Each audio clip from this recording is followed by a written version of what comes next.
humans have the responsibility of serving as stewards of the earth. And so we're acutely aware of our responsibility. And so our farming practices, our regenerative farming practices, which are designed to restore soil, to minimize the use of water, municipal water, to maximize the use of solar energy, and to generally lessen the carbon footprint that we leave on the earth. My name is Malik Yakini. I'm Executive Director of the Detroit Black Community Food Security Network, and we're at D-Town Farm, the 7-acre farm that we operate in Rouge Park. So we're concerned about people not only having access to fresh, healthy, affordable food, but we are concerned about people having control of the food system. And so particularly in a city like Detroit, which is majority African American, if we look at the grocery stores, there's only one small African American owned grocery store. And so we see an extractive food economy happening.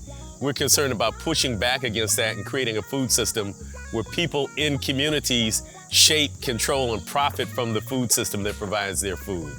So we're doing that both through D-Town Farm, we're doing that through the Detroit People's Food Co-op and the Detroit Food Commons, the new building that we're building with our development partner, Develop Detroit, on Woodward at Euclid. At D-Town Farm, we have a couple problems related to water. We are very close to the Rouge River, so the water table is very high, and so that's contributed to an ongoing flooding problem that we're having, which is a challenge. I have hope by the great number of young people who are kind of shifting their approach to life and shifting their understanding of their relationship to the earth. And part of that is many people are engaging in urban agriculture.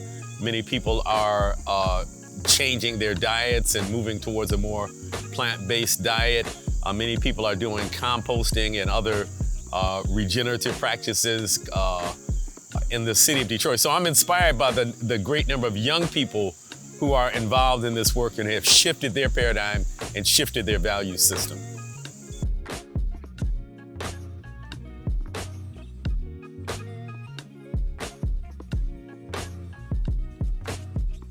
Hi, I'm Gwen Meyer. I'm the farmer owner of Coriander Kitchen and Farm. And right now we're in our oldest high tunnel at our farm, which is just off of Shane and Gratiot, just east of Eastern Market. Environmental sustainability plays a really big role for Coriander Kitchen and Farm and the way that we operate. We hand manage this farm. Essentially, this is an acre of land on the east side of Detroit that was formerly housing. The houses were demoed into the basements. The soil was contaminated with lead and likely arsenic because of the construction of those houses.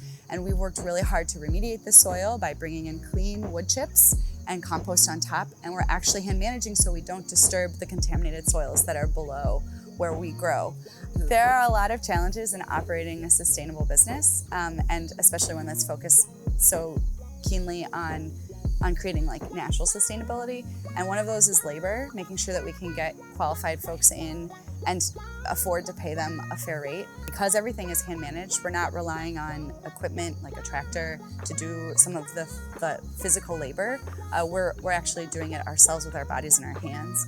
And so we do actually have a higher cost of labor for this sort of operation. I find that we are part of a larger movement and group of folks who are focused on creating local food here in Detroit. I'm a part of the legacy of growing food in the city. The city was built on ribbon farms. I think it would be really amazing if at the end of the year, all the growers, like if we had like for-profit and nonprofit growers, all the growers, there could be like a total sum of produce, like poundage produced. And then like breaking it into nonprofit and for-profit and like looking at kind of like what the actual impact is both on economy and on health of our city. Most everybody who's growing is keeping track of those numbers. So if there was a way that we had a database that we could just like easily add it into a spreadsheet and it would sum it, I think that would be really cool.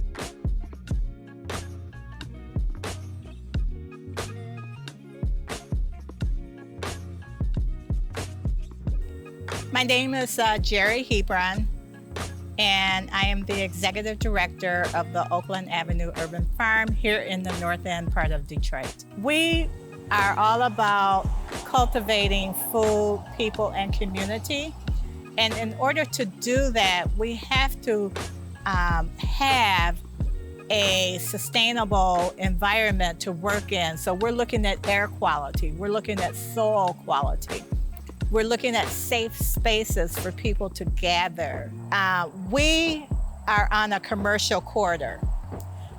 It's a high traffic corridor where we have big 18-wheeler trucks as well as cars and diesel fuel and things like that. It's already a problem for us, which is why we're constantly doing soil testing here. But as now we're looking at how community development is going to change the way that our corridor look and feel, what impact is that going to have on the work that we do? The people that we are looking to hire are the people that live within our community. Why is that great? It's great because our people can walk to work, bike to work. They don't need public transportation. They don't even need cars. People who come here are changed, I think, when they leave. There's a lot of abandonment here, vacant houses, burnt out houses still exist today. But when they get to this spot, it's like they've landed in an oasis.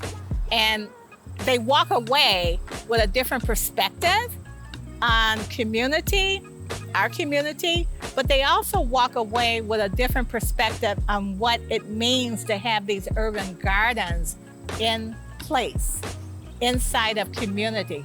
City partners are just now becoming interested in urban ag. We've been around for a couple of 3 decades maybe, but here lately, it's been a big interest in urban ag, I think because let's just talk about Detroit. We have over 2,000 farms and gardens in Detroit. That's a big voting block, but that's a big piece of work also that is transforming community. And now city government is like, hey, we need to learn more about urban ag.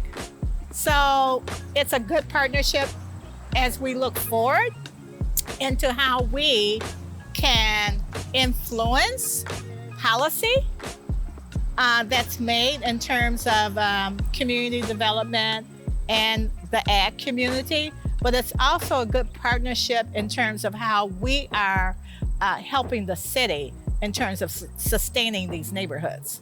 There's no point in doing this work if we're not engaging people. We have to know what people in that community want and need, and then figure out how to do that. I want to see how we're actually tracking the data, because let me tell you something. This is one farm in the North End. We get, prior to COVID, an average of 4,000 to 5,000 people coming into our space. These people come from all over the world. They are staying in our hotels. They're spending money in our restaurants. They're shopping in retail places outside of the North End because we don't have retail right here. But there's an economic impact that is huge. And I think that is contributed to urban ag specifically. So the agritourism is huge, and we should be supporting that.